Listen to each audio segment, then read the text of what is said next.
ஆண்டவரும் இரட்சகருமா இருக்கிற ஆண்டவராகிய இயேசு கிறிஸ்துவின் ஈடு இணையற்ற நல்ல நாமத்தில் இந்த யூடியூப் சேனல் வழியாய் பார்க்கிற ஒவ்வொரு கர்த்தருடைய பிள்ளைகளையும் நமது Pr.L. சில்ட்ரன் மினிஸ்ட்ரி சார்பில் அன்பின் வாழ்த்துக்களோடு உங்களை ஆசீர்வதிக்கிறேன். ஆண்டவர் நல்லவர். இந்த வீடியோ மூலமாய் சிறு பிள்ளைகளை ஊழியத்தை குறித்ததான சில காரியங்களை உங்களோடு கூட நான் பகிர்ந்து கொள்ள வேண்டும் என்று விருப்பப்படுகிறேன். தொடர்ந்து இந்த வீடியோவை பாருங்கள். தேவன் இந்த வீடியோவை ஆசீர்வதித்து தருபடியாய் ஒரு சிறு ஜெபம் செய்யலாம். பரிசுத்தமுள்ள பிதாவே, இயேசுவின் நாமத்தினாலே ஆண்டவரே உமக்கு நன்றி. எங்களது Pr.L. சில்ட்ரன் மினிஸ்ட்ரியை கர்த்தர் ஆசீர்வதித்து வருகிறீர்.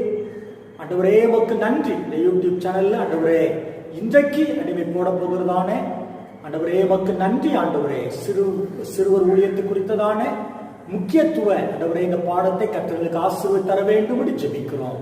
அநேகருக்கு இது பிரயோஜனமா இருக்கட்டும். அடிமை மறைத்துக் கொள்ளுங்க. நீங்க பேசுங்கப்பா, இயேசுவின் நாமத்தில் பிதாவே, ஆமென். ஆண்டவருக்கு மகிமை. தொடர்ந்து நம்ம எனக்காக ஜெபித்துக் கொள்ளுங்கள். உங்களுக்காக நான் ஜெபிக்கிறேன். ஸ்தோத்திரம். தொடர்ந்து இதுக்கு முன்னால் உள்ள சில வீடியோக்களை, சிறுவர் ஊழியத்தின் முக்கியத்துவத்தை குறித்து போடப்பட்ட வீடியோக்களை பார்க்காதவர்கள் நீங்கள் தொடர்ந்து பாருங்கள். தேவன் உங்களை ஆசீர்வதிப்பார். இந்த வீடியோவிலும் சிறுவர் ஊழியத்தை நாம் செய்ய வேண்டும் என்பதை குறித்ததான சில காரியங்களை உங்களோடு நான் பகிர்ந்து கொள்கிறேன். மத்தேயு 18ஆம் அதிகாரம் 14வது வசனம் இவ்வாறாக சொல்லுகிறது, இந்த சிறியரில் ஒருவனாகிலும் கெட்டு போவது பரலோகத்தில் இருக்கிற உங்கள் பிதாவின் சித்தம் அல்ல. சிறியரில் ஒருவனாகிலும் கெட்டு போவது பரலோகத்தில் இருக்கிற உங்கள் பிதாவின் சித்தம் அல்ல. பிள்ளைகள் கெட்டு போக கூடாது. ஸ்தோத்திரம். கர்த்தர் நல்லவர். ஏன் நாம் சிறுவர் ஊழியம் செய்ய வேண்டும் என்பதை நம்ம முன்னால் உள்ள வீடியோல நான் பகிர்ந்து கொண்டேன். அதனால கர்த்தருடைய பிள்ளைகளே, இன்றைக்கு சிறு பிள்ளைகள் பாதிக்கப்படுகிறார்கள் அல்லது கெட்டு போகிறார்கள், அழிக்கப்படுகிறார்கள். ஸ்தோத்திரம். எந்தெந்த விதங்களில் எல்லாம் சிறு பிள்ளைகள் பாதிக்கப்படுகிறார்கள் என்பதை குறித்து இந்த வீடியோவில் தொடர்ந்து நீங்கள் பார்க்க போறீங்க. ஆண்டவருடைய நல்ல நாமம் மகிமைப்படுவதாக. ஸ்தோத்திரம். சிறு பிள்ளைகள் தாக்கப்படுகிற அல்லது சிறு பிள்ளைகள் பாதிக்கப்படுகிற விதங்கள், ஆண்டவருக்கு மகிமை. 3 விதங்களில் பிள்ளைகள் இன்னைக்கு பாதிக்கப்படுகிறார்கள். நல்லா சிறுவர் ஊழியம் செய்கிறவர்கள், தொடர்ந்து செய்யறவங்க, தொடர்ந்து செய்யற பல ஆண்டுகள் சிறுவர் ஊழியத்தை செய்யறவர்களுக்கு ஒருவேளை நான் சொல்ற காரியங்கள் ஒருவேளை உங்களுக்கு தெரிந்திருக்கலாம். ஒரு புதிதாக சிறு ஊழியத்தை செய்ய ஆரம்பித்தவர்கள் இந்த காரியத்தை சற்று நீங்கள் கவனித்துக் கொள்ளுங்கள். 3 காரியங்களினால் இன்னைக்கு பிள்ளைகள் பாதிக்கப்படுகிறார்கள். ஒன்று, இயற்கையின் காரியங்கள் பிள்ளைகளை பாதிக்கிறது, அல்லது இயற்கையின் சீற்றம் இன்னைக்கு பிள்ளைகள் அதிகமாய் பாதிக்கிறது. 2வது, பிசாசின் தந்திரங்கள். பிசாசு அவனுடைய கிரியைகள் அல்லது அவன் தந்திரங்கள் நம்முடைய பிள்ளைகளை பாதிக்கிறது. 3வது, மனிதனுடைய தவறான காரியங்கள் இன்னைக்கு பிள்ளைகளை பாதிக்கிறது. இன்னைக்கு நம்ம தேசத்தில் உள்ள பிள்ளைகள் எல்லாரும் ரட்சிக்கப்பட வேண்டும். அவர்களுக்கு ஒரு ஆத்துமா இருக்குது. அந்த ஆத்துமா எப்படியாவது பரலோகத்துக்கு போக வேண்டும் என்று சொல்லி ஆண்டவர் ரொம்ப விருப்பப்படுகிறார்.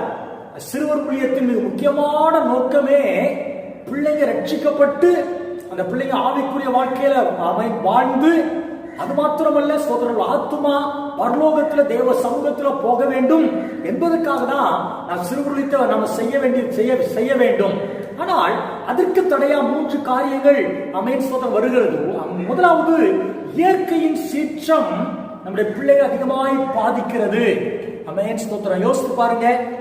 முதலாவது இயற்கை சீற்றம் என்று சொன்னால், முதலாவது சுனாமி ஸ்தோத்திரம் வரும்போதெல்லாம் அதிகமாய் பிள்ளைகள் பாதிக்கப்படுகிறார்கள். 2004வது ஆண்டு டிசம்பர் 26ஆம் தேதி ஸ்தோத்திரம் பெரிய சுனாமி வந்து நம்ம எல்லாம் அறிந்திருக்கிறோம். அந்த சுனாமியில பாதிக்கப்பட்ட பிள்ளைகள், எக்கச்சக்கமான பிள்ளைகள் பாதிக்கப்பட்டார்கள். நிறைய மரித்ததான பிள்ளைகளுடைய சடலங்கள் எடுக்கப்பட்டது. நிறைய பிள்ளைகள் பெற்றோரை இழந்தார்கள். பெற்றோர் நிறைய பிள்ளைகள் இழந்தார்கள். அது அதிகமாய் பாதிக்கப்பட்டது யார் என்று சொன்னால் சிறு பிள்ளைகள் பாதிக்கப்பட்டார்கள் என்பதை நாம் அறிந்திருக்கிறோம்.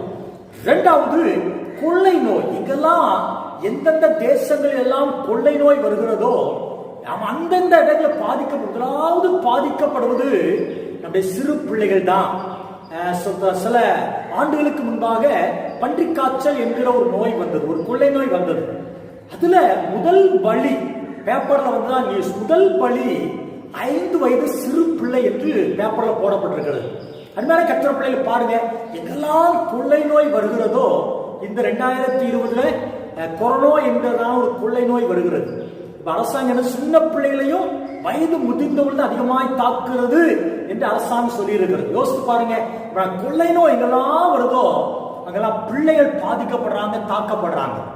மூன்றாவது வெள்ள சேதம். எங்கெல்லாம் ஸ்தோத்திரம் வெள்ளத்தினால சேதம் உண்டாகுதோ அந்த இடங்களெல்லாம் பிள்ளைகள் பாதிக்கப்படுகிறார்கள். நான்காவது பஞ்சம். எந்தெந்த தேசங்கள்ல பஞ்சம் வருகிறதோ அந்த பஞ்சத்தினால் அதிகமாய் பாதிக்கப்படுறது யாருன்னா சின்ன பிள்ளைங்க. கத்திர பிள்ளைகளே ஸ்தோத்திரம், நம்ம ஜெபிக்கிறோம், ஆண்டவருக்கு மகிமை. முதலாவது பிள்ளைகள் பாதிக்கப்படுறது இயற்கையின் ஸ்தோத்திரம் சீற்றத்தினால பாதிக்கப்படுறாங்க. இயற்கையின் சீற்றம் என்பது சுனாமினால, கொள்ளை நோயினால, வெள்ள சேதத்தினால, பஞ்சத்தினால பிள்ளைகள் இன்னைக்கு பாதிக்கப்பட்டு கொண்டே இருக்கிறார்கள். அருமையான கத்திர பிள்ளைகளே ஸ்தோத்திரம், நீங்களும் நானும் இதற்காக ஜெபிக்கணும். இரண்டாவது பிள்ளைகள் பாதிக்கப்படுகிற இரண்டாவது விதம் பிசாசுடைய தந்திரங்கள். இன்னைக்கு பிசாசு அவனுடைய கிரியைகள் அல்லது அவனுடைய தந்திரத்தினால நம்முடைய பிள்ளைகள், நிறைய பிள்ளைங்க பாதிக்கப்படுறாங்க. ஒருவேளை பிசாசின் தந்திரங்கள் அப்படின்னு சொன்னா, ஒன்று இன்னைக்கு டிவி ஸ்தோத்திரம் ஒருவேளை நல்ல காரியத்துக்கு பயன்படுத்தப்படுகிறது. நியூஸ் கேட்கிறோம், பிள்ளைங்க சில காரியங்கள் செய்யறா, நல்லது. ஆனா டிவில சினிமாக்கள், டிவில வருகிற சில மோசமான சீரியல்ஸ், மோசமான சில காரியத்தினாலே நம்முடைய பிள்ளைகள் இன்னைக்கு பாதிக்கப்படுறாங்க. சில பிள்ளைகள் அதிகமான நேரங்கள் டிவிலேயே உட்கார்ந்து இருக்கிறதை பார்க்கிறோம். அதனால பிள்ளைங்க இன்னைக்கு பாதிக்கப்படுகிறதை பார்க்கிறோம். இரண்டாவது ஸ்தோத்திரம் நெட். இன்னைக்கு வருகிறதான ஸ்தோத்திரம் வலைத்தளங்கள். இந்த நெட்டு மூலமா, நெட்ல வருகிற ஆபாச காட்சிகள், ஆபாசமான படங்கள், இதுல நிறைய பிள்ளைகள் அதுல அடிமைப்பட்டு அதுல பாதிக்கப்படுறதையும் நாம் பார்க்கிறோம். பேப்பர் நிறைய நியூஸ் வருகிறது. ஆண்டவருக்கு மகிமை. அந்த நெட்டு என்று சொல்லும் போது பிள்ளைகளை கேம்ஸ் என்கிறதான விளையாட்டுகள் என்கிறவங்கள மாட்டி எத்தனையோ பிள்ளைகள் கடந்த நாட்டில் மறித்ததை நாம் பார்த்திருக்கிறோம். புழுவே என்கிற கேம்ல பிள்ளைங்க மாட்டி மறித்த பிள்ளைகளை பார்க்கிறோம். யோசித்து பாருங்க, இன்னைக்கு இதெல்லாம் பிசாசுடைய பெரிய தந்திரம். பிள்ளைகள் அழிக்கும்படிக்கு பிசாசு இப்படிப்பட்ட காரியத்தை செய்கிறான். அது மாத்திரமல்ல, தற்கொலை எண்ணத்தை கொடுத்து சின்ன வயதிலேயே தற்கொலைக்கு நேராய் பிசாசு பிள்ளைகளை கொண்டு போறான். யோசித்து பாருங்க, ஸ்தோத்திரம் எக்ஸாம்ல ஃபெயில் ஆயிட்டா ஸ்தோத்திரம் உடனே தற்கொலை. ஏதோ ஒரு காரியத்தை தோல்வினா தற்கொலை. நீ வாலிப பிள்ளைகள் அப்படி பண்றாங்க, சின்ன பிள்ளைகளை விட்டு வைக்கிறது இல்லை. பிசாசு தற்கொலைக்கு நேராக கொண்டு போகிறத பார்க்கிறோம். அது மாத்திரமல்ல ஸ்தோத்திரம், கருக்கலைப்பு. கரு வளர்ந்த உடனேயே அந்த கருவை கலைக்க வச்சிருது பிசாசுடைய பெரிய தந்திரத்துல ஒன்று. அருமை கத்திரை பிள்ளைகளே ஸ்தோத்திரம், பிசாசு இன்னைக்கு தந்திரமா நம்முடைய பிள்ளைகளை அவன் பாதித்து கொண்டிருக்கிறான். டிவி மூலமா, சினிமாக்கள் மூலமாய், சீரியல் மூலமாய், ஸ்தோத்திரம் விளையாட்டுக்கள் மூலமாய், தேவையில்லாத நேரத்தை செலவிடுகிற வீணான ஆபாச காட்சிகள் மூலமாய். அது மாத்திரமல்ல ஸ்தோத்திரம், தற்கொலை எண்ணம், போத வஸ்தை பருக வைக்கிறான். போதை வஸ்துக்களை பிள்ளைகள் பழகி அதுல அழிக்கப்படுற பிள்ளைங்க நிறைய பிள்ளைங்க இருக்கிறாங்க. எனவே பிசாசினால காக்கப்படுகிற இந்த பிள்ளைகள் ஸ்தோத்திரம் தேவனால பாதுகாக்கப்பட வேண்டும் என்பதற்காக நீங்களும் நான் ஜெபிக்க வேண்டும். மூன்றாவது பிள்ளைகள் பாதிக்கப்படுகிற மூன்றாவது விதம் மனிதனுடைய தவறான காரியங்கள். மனிதனுடைய தவறான காரியத்தின் மூலமா இன்னைக்கு பிள்ளைகள் அதிக அளவுல அவர்கள் பாதிக்கப்படுகிறார்கள். பெண் சிசு கொலை, கருவுல இருக்கிறது பெண் என்று தெரிந்தவனையே சிசு கொலை குறைந்து வருகிறது. இருந்தாலும் சில இடங்கள்ல இந்த கொலை நடக்கதான். பெண் என்று சொன்னாலே ஒண்ணு கருக்கலை பண்ணிடுறாங்க, அது கொலைக்கு சமமாய் அது காணப்படுகிறது. அது மாத்திரமல்ல, இன்னைக்கு பிள்ளைகள், பெற்றோரே பிள்ளைகளை சைல்டு லேபரா, குழந்தை தொழிலாளர்களாய் விடுகிற ஒரு அவ்வளம் நம் தேசத்தில் இருக்கு. பல இடங்கள்ல இருக்க பெரிய பெரிய ஃபேக்டரிஸ்ல சிறு பிள்ளைகள் வேலைக்கு போறதா பார்க்கிறோம். சைல்டு லேபரா இருக்கிறாங்க படிக்கிற வயதுல. அது மாத்திரமல்ல, குடும்பத்துல வருகிற சண்டை, தாய் தகப்பன் பண்ணுகிற சண்டை, குடும்ப பிளவு இன்னைக்கு பிள்ளைகளை பாதிக்கிறத பார்க்கிறோம். அப்பா அம்மா போடுகிற சண்டை, அப்பா குடிச்சிட்டு வந்து அம்மா ஸ்தோத்திரம் ஏதோ ஒண்ணு செஞ்சு அப்பா அம்மா கிடையே வருகிற பிரச்சனைகள் போராட்டங்கள் இன்னைக்கு பிள்ளைகளை மனதளவில் ரொம்ப பாதிக்கிறது என்பதை பார்க்கிறோம். அது மாத்திரமல்ல, தீவிரவாதம். இன்னைக்கு தீவிரவாதிகள் பிள்ளைகளை தீவிரவாதத்தின் நேராவே பழக்க வைக்கிறான், பயிற்சி கொடுக்குறாங்க, அதெல்லாம் கேள்விப்படுகிறோம். அது மாத்திரமல்ல ஸ்தோத்திரம், சரீர அவயங்களை தவறா பயன்படுத்துவது, ஆண்டவருக்கு மகிமை பிச்சை எடுக்க வைக்கிறது, அவயங்கள் ஏதாவது ஒன்றை கத்த நல்ல ஒரு ஊனமாக்கி ரோட்ல பிச்சை எடுக்க வைக்கிற அந்த காரியங்களை இன்னைக்கும் தேசத்துல பார்க்கிறோம். பிள்ளைகளை பிச்சை எடுக்க கண்களை ஊனமாக்கி, கால்களை ஊனமாக்கி, கையை ஊனமாக்கி ஸ்தோத்திரம் குழந்தைகளை வச்சு பிச்சை எடுக்கிற கூட்டம் தேசத்துல உண்டு. சரிய அவயங்களை ஸ்தோத்திரம் வீணான பாலியல் ரீதியா துன்பப்படுத்தி ஸ்தோத்திரம் ஆபாசமா சிறு பிள்ளைகளை வைத்து படம் எடுத்து இப்படிப்பட்ட காரியங்களை பிசாசு செய்ய வைக்கிறான். மனிதனுடைய தவறான காரியங்கள். அது மாத்திரமல்ல, விபத்துக்கள், நிறைய விபத்துக்கள் சிறு பிள்ளை நடக்கிறது. விபத்துகள் என்று சொன்னால் 2004 ஆண்டு ஜூலை 16 கும்பகோண தீ விபத்து நடந்தது. நம்ம யாருமே மறக்க முடியாத நாள். நிறைய பச்சிளம் குழந்தைகள் அந்த தீயில வெந்து அழிந்து போனதை பார்த்தோம். மனிதனுடைய தவறான காரியங்கள்.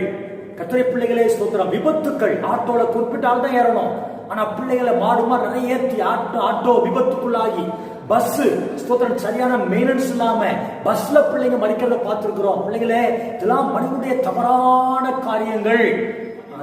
எனவே நான் மேலே சொன்ன இந்த 3 விதங்களில் பிள்ளைகள் பாதிக்கப்படுகிறார்கள். திரும்ப நான் சொல்லுகிறேன், ஒன்று இயற்கையின் சீற்றத்தினால பிள்ளைங்க பாதிக்கப்படுறாங்க. சுனாமி, கொள்ளை நோய், வெள்ள சேதம், பஞ்சம், பிள்ளைகள் தாக்கப்படுகிறாங்க. இரண்டாவது, பிசாசுடைய தந்திரத்தினால பிள்ளைங்க இன்னைக்கு பாதிக்கப்படுறாங்க. டிவியில வருகிற சினிமாக்கள், சீரியல், ஆபாச நிகழ்ச்சிகள், ஆபாச காரியங்கள். அது மாத்திரமல்ல, நம்ம நெட்ல வருகிற சில கேம்ஸ்ல மாட்டி பிள்ளைங்க அடிமைத்தனமாகிறது. தற்கொலை எண்ணம், போதை வஸ்துக்களை பயன்படுத்துவது, கருக்கலைப்பு, இதெல்லாம் பிசாசு பிள்ளைகளை தாக்குறான். மூணாவது, மனிதனுடைய தவறான காரியத்தினால தீ விபத்துக்கள், பெண் சிசு கொலை, சைல்டு லேபர், பிள்ளைகளை குழந்தை தொழிலாளர்கள், தீவிரவாத செயல பழக்கி விற்கிறது, பயிற்சி கொடுத்தல். அது மாத்திரமல்ல, சரீர அவயங்களை தவறா பயன்படுத்துவது, பிள்ளைகளை ஆபாசத்துக்கு நேரா பயன்படுத்துற சில காரியங்கள். இந்த 3 விதங்கள்ல நம்முடைய பிள்ளைகள் இன்னைக்கும் தேசத்தில் இருக்கிற பிள்ளைகள் பாதிக்கப்படுறாங்க. இதை பார்க்கிற அருமையான சண்டே ஸ்கூல் ஆசிரியர்களே, டைரக்டர்ஸே, என்ன செய்ய போற பிள்ளைகளுக்காக நான் சொல்றேன், பிள்ளைகளுக்காக ஜெபம் பண்ணுங்க. இந்த 3 விதங்கள்ல பாதிக்கப்படுகிற பிள்ளைகள் ஆண்டுடைய பிள்ளைகள். ஆண்டு சொன்னார், என்னுடைய பிள்ளைகள், அதுக்கு ஒரு ஆத்துமா இருக்குது. அதான் ஏசு அழகா சொன்ன, இந்த விதமாய் இந்த சிறியரில் ஒருவனும் கெட்டு போவது உங்கள் பிதாவின் சித்தம் அல்ல. பிள்ளைங்க கெட்டு போக கூடாது, பிள்ளைங்க ஆசீர்வாதமா இருக்கணும். ஏன்னா அந்த பிள்ளைங்க தான் பல ஆண்டுகள் ஆண்டவருக்காக வாழ முடியும்.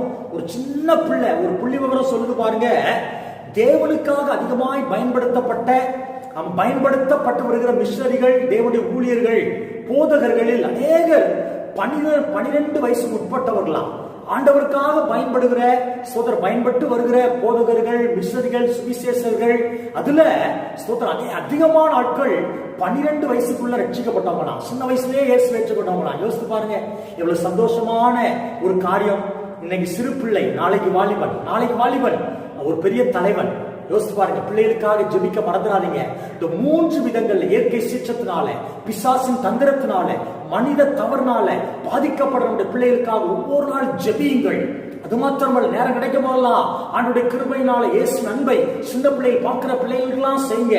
மூன்றாவது, உங்க சபையில உங்க போதகரோடு உங்க டைரக்டரோடு இணைந்து சிறுவர் ஊழியத்தை பிபிஎஸ் நடத்துங்க, சண்டே ஸ்கூல் நடத்துங்க. கிராமங்கள், எல்லா கிராமங்களிலும் போய் சிறுவர் சூத்திரம் சண்டே ஸ்கூல் ஞாயிறு நடத்துங்க. சபையில ஞாயிறு ஆராதனைய, சிறுவர்களுக்கான ஆராதனை நடத்துங்கள். அருமை கர்த்தருடைய பிள்ளைகளே, இப்படி செய்வோம் சொன்னா நிச்சயமாய் நம்முடைய தேசத்தில் உள்ள சிறு பிள்ளைகளுடைய ஆத்துமாவை நாம் ரட்சிப்புக்கு நடத்தி அந்த பரலோக ராஜ்யத்துக்கு கொண்டு போக முடியும். இதை நாம் செய்யும் போது நிச்சயமா ஆண்டவர் கனம் பண்ணுவார். நான் ஏற்கனவே சொன்னேன், எனக்கு ஒருத்தர் ஊழியம் செய்தால் பிதாவானவர் கனம் பண்ணுவார். பிள்ளைகளே, நம் ஆண்டவருக்காக ஊழியம் செய்யும் போது பிதாவாகிய தேவன் கனம் பண்ணுவார். எனவே சின்ன பிள்ளை ஊழியத்துக்காக நீங்க ஜெபியுங்க. பார்க்கிற பிள்ளைகளுக்கெல்லாம் இயேசுவை சொல்லுங்க. உங்க சபையோடு இணைந்து சிறுவர் ஊழியத்தை நீங்க நிறைவேற்றுங்க. நிச்சயமாய் தேவனாய் கர்த்தர் ஆசீர்வதிப்பார். அதுக்கு அடுத்த தொடர்ந்து வருகிற வீடியோக்கள்ல இன்னும் எப்படி நம்ம சிறுவர் ஊழியத்தை நம்ம சிறப்பா செய்யலாம் என்பதை குறித்த சில காரியங்களை உங்களுக்கு கற்றுக் கொடுக்கிறேன். தொடர்ந்து இந்த வீடியோக்களை நீங்க தொடர்ந்து பார்க்க அன்போடு உற்சாகப்படுத்துகிறேன்.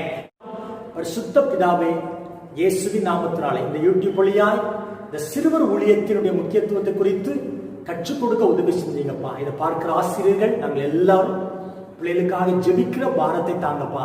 இன்னைக்கு தேசத்துல பிள்ளைங்க ஒவ்வொரு நாளும் அழிக்கப்படுறாங்க. இந்த அழிவுல இருந்து நாங்க பிள்ளைகளை காப்பாற்றி இயேசு நன்மை கொண்டு செல்ல உதவி செய்யுங்க.